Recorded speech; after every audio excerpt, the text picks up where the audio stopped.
welcome to Blessing Inspires podcast show. I welcome you to season 3 of this show. Today we have a guest speaker in the house. Oh yes, our guest speaker for today is no other than Deborah Ajala. She is a publisher, an author, and author's coach.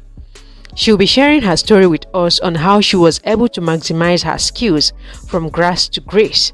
I'm sure her story will inspire every one of us in our own life journey.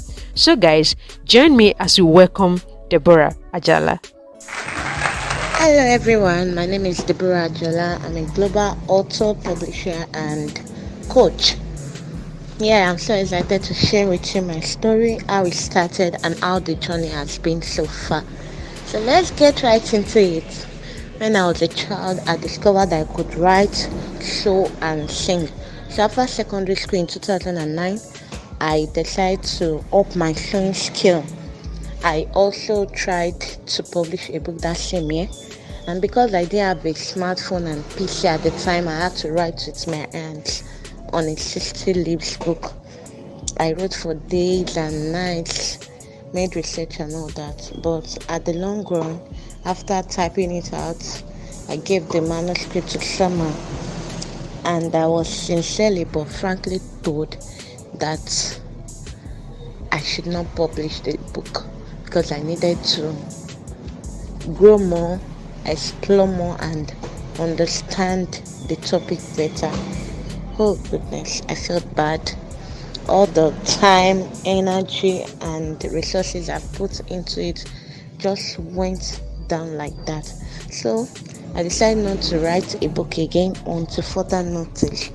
But even at that, I realized that in most places I found myself, I was appointed as a secretary.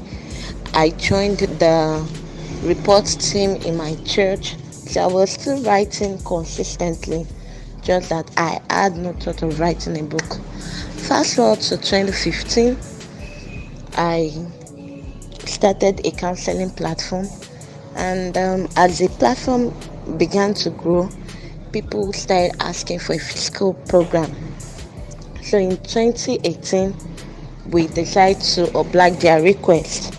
And while preparing for the program that was going to hold, the maiden edition of Counselors and Counselors program that was going to hold in August 2019, I was just thinking, what's the unique thing that we can do to make this program a success and for people to always remember it, to make it memorable for them. Alright, so the thought of writing a book came again. I remember the first one that failed in 2009, and I had to check what went wrong, what I didn't do well, and then this time around I made up my mind that everything was going to be right. This book has to be a success. So I didn't let the past failure weigh me down. Alright, that took it as a report that I needed to work on, as a feedback that I needed to use to have a better publishing this time around. And that was the drive.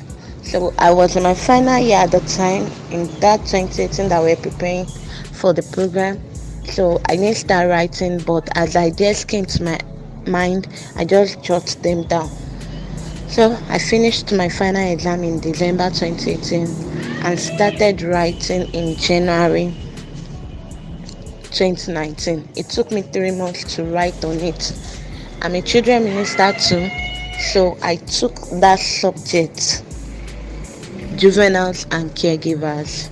So one thing is, if you're writing a book, you have to be sure that you're writing on something you know very well, you know in and out. I started the children ministry too in 2009.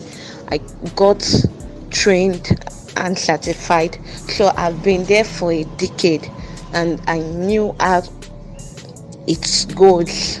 So even though I was not married, neither was I a biological mother, but because of the years I've spent with children, their caregivers, parents, fellow teachers and all that, I understood the topic. And apart from that, I made a lot of research. It took me 3 good months. I was at home. I just finished school. I was waiting for service. So I was just there writing. I had a PC and a smartphone, so things got better. I started expanding each of the points I started jotting towards the end of 2018, and then writing. At the long run, I came up with over 100 pages of a wonderful book. So I gave the manuscript to people who are in the same ministry, some to vet and some to give commendations. I got mind-blowing commendations. At the point I just felt like crying, God, where did these ideas come from? They were great, awesome, beautiful, beyond the ordinary. Talking about juveniles, caregivers, what parents should know. So I got amazing feedbacks. I remember the failure I had the first time and the success I had the next time. It was my first book, but it sold. We did the launch on that same day. We did the maiden edition of Counselors and Counselors program. Not all the launchers came, but I followed up.